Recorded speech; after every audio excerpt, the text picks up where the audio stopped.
भाई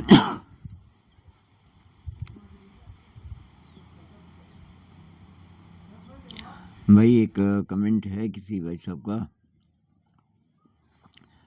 कि गुरुजी बेरोजगार युवक परीक्षाओं की तैयारी में जवानी खो रहा है, अच्छी नौकरी नहीं तो समाज में ज़्यादा स्थान नहीं, संपत्ति नहीं तो प्रतिष्ठा नहीं, रोजगार के अवसर कम होते जा रहे हैं, जो है उसमें वेतन कम मिलता है। इन सब विचारों से मन काफ़ी विचलित होता है। तो मैंने जवाब में लिखा था कि प्रॉब्लम ये है कि सब ऑफिस वाली जॉब ढूंढ रहे हैं और जगह नहीं देख रहे, और भी विकल्प हो सकते हैं। हो सकता है आपको कोई हाथ का काम अच्छा आता हो या कोई क्राफ्ट आता हो सकता है कुकिंग में आपका स्किल हो, आप बिजनेस कर सकते हो, आप होटल चला सकते हो, अपनी स्किल्स ढूंढने पड़ेंगे। तो फिर इन्होंने लिखा, मैं आपसे सहमत हूँ, किंतु ये जो दूसरे प्रकार के रोजगार हैं उन्हें समाज प्रतिष्ठा से नहीं देखता, और अभिभावक भी दबाव डालते हैं कि इतनी शिक्षा के बावजूद आप ऐसा काम क्यों कर रहे हो, फिर इतने समय का इतने धन का क्या उपयोग हुआ। क्योंकि सब चाहते हैं खूब पैसा कमाए वगैरह वगैरह। तो मन में एक प्रकार का द्वंद्व है, और कि मैं खुद भी बेरोजगार हूं,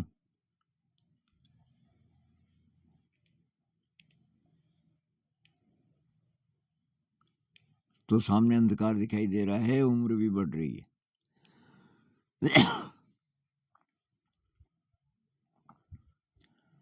बात यह है कि आपने एक तो मान लिया कि जॉब इसी को बोलते हैं कि आप ये कॉम्पिटिटिव एग्जाम में अगर निकले तो जिंदगी में सफल हैं, नहीं निकले तो सफल नहीं है, और आप अपनी अपनी सोच रहे हो। आप अगर इसका डेटा देखो कि 15 लाख लोग अपीयर होते हैं हर साल कॉम्पिटिटिव एग्जाम्स के लिए, जिसमें से 1500 से कुछ कम कम निकलते हैं। इतने ही चाहिए उनको, तो बाकी तो नहीं निकलेंगे ना। कॉम्पिटिटिव एग्जाम में तो ये सोच के जाओ कि भाई शायद पास होना बहुत मुश्किल है, तो फिर क्यों करें। अगर तभी मैं कहता हूँ ज्ञान के लिए पढ़ो, पेरेंट्स के प्रेशर में मत आओ, समाज के प्रेशर में मत आओ। जो सब्जेक्ट्स आप पढ़ रहे हो ये सोच के पढ़ो कि परीक्षा में नहीं भी निकले कोई बात नहीं, ये जो ज्ञान मुझे प्राप्त हो रहा है ये दुर्लभ है।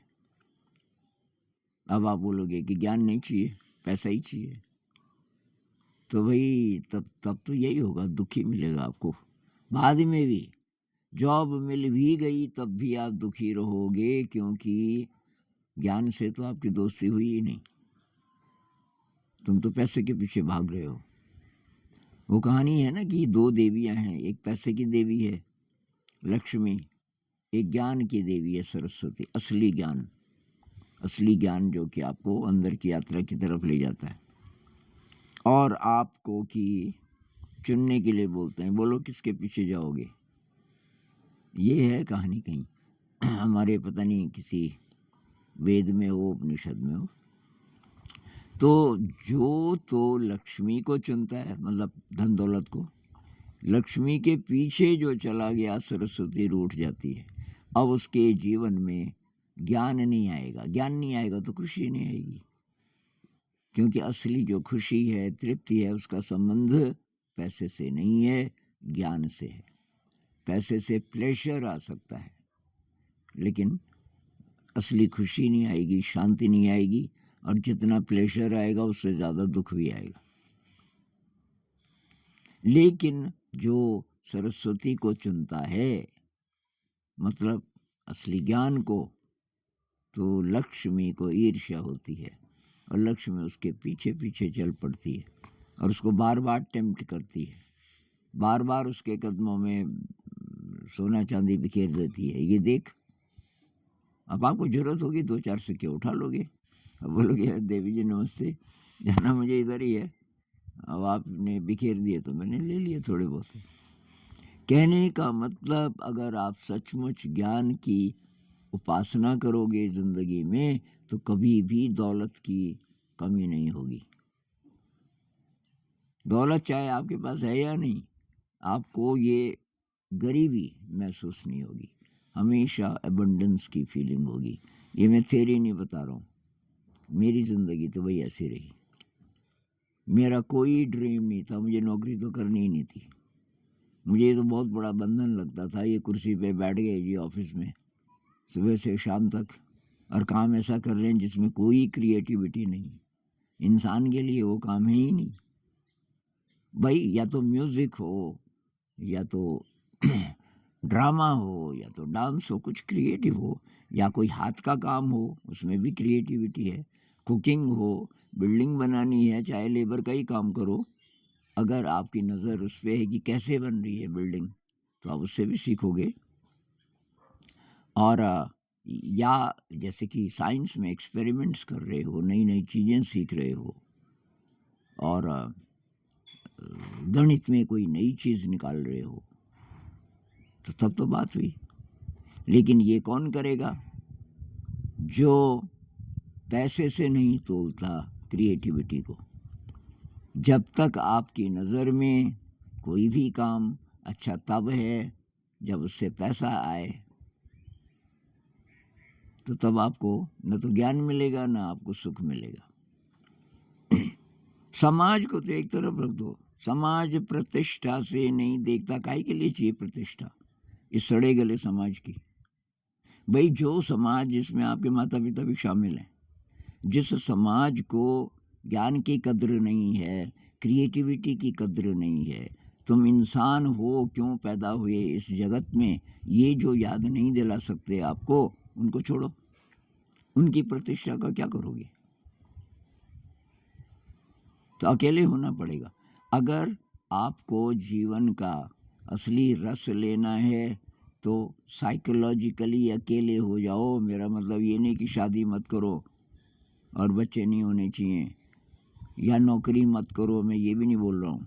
लेकिन तब आप नौकरी ऐसी चुनोगे जिसमें कुछ न कुछ क्रिएटिविटी हो।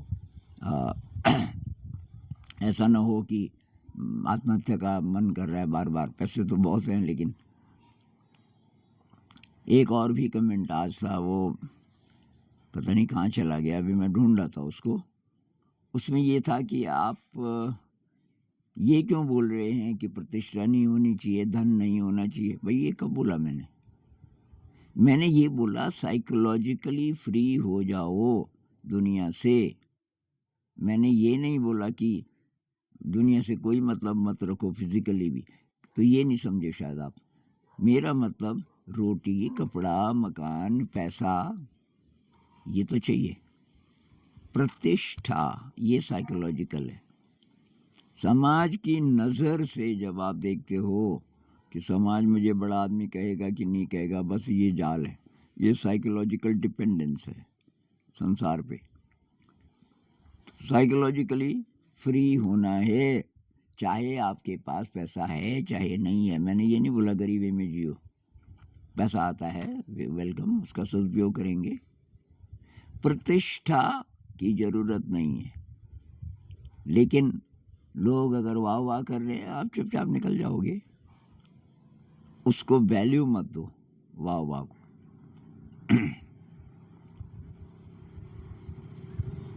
अब पता नहीं आपको ये बात समझ आ रही है कि नहीं आ रही। तो भाई मैं क्योंकि अपने हिसाब से जिया, मेरे पास पैसे की कभी कमी नहीं हुई।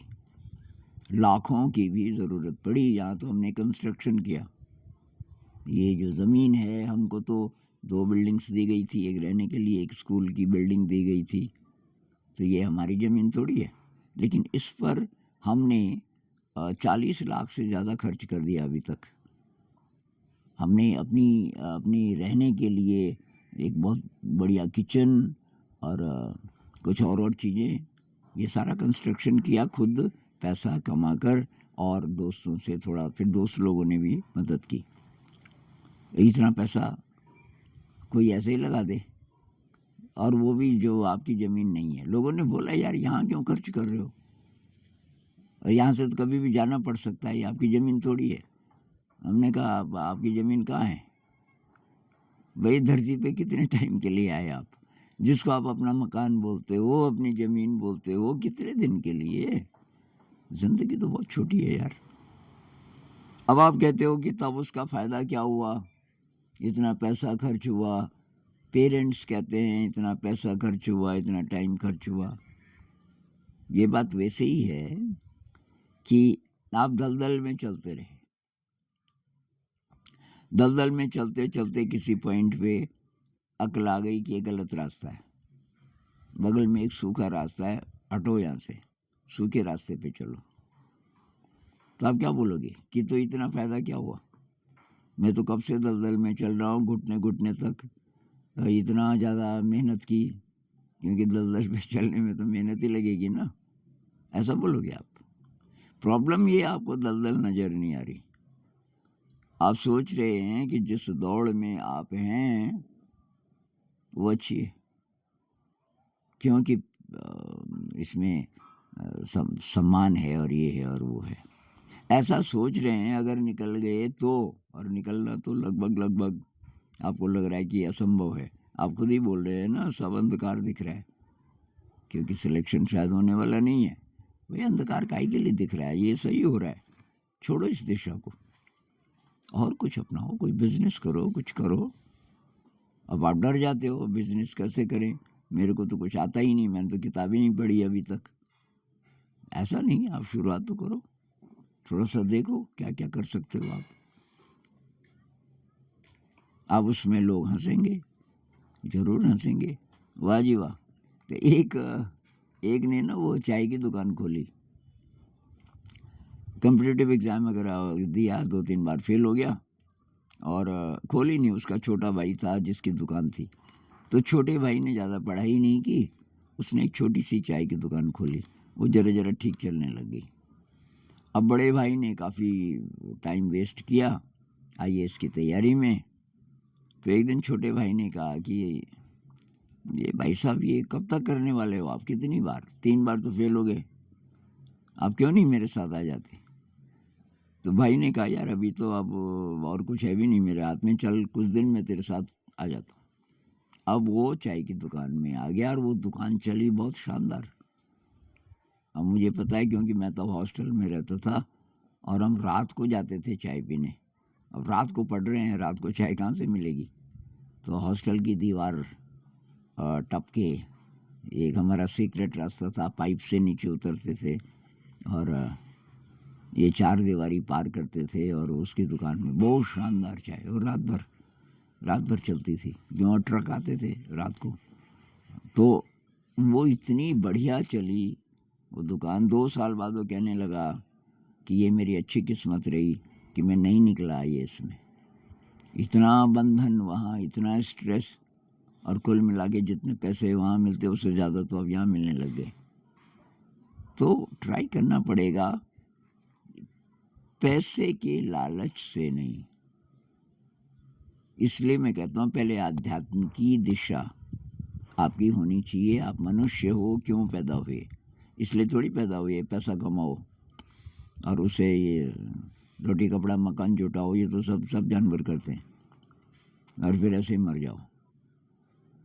भाई पता करना है मैं कौन हूँ, मेरे अंदर क्या संभावनाएं हैं। तो थोड़ा मेडिटेशन ट्राई करो, कुछ सेवा का काम करो, कुछ क्रिएटिविटी होनी चाहिए आपकी ज़िंदगी में, तो तब तो मज़ा आएगा ना। नई नई विद्याएं सीखो, आपका दिमाग नए नए आइडियाज़ के साथ रोज़ काम करे, तब आप जिंदा रहोगे।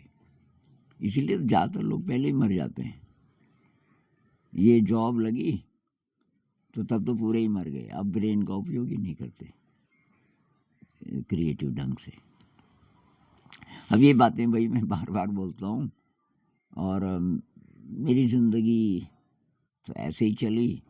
वहाँ से मुझे ये क्लूज़ मिले कि भाई आप अच्छी चीज़ों के साथ रहो, मेडिटेशन, क्रिएटिविटी, सेवा का भाव, नई नई चीज़ें सीखना, इसके साथ रहो।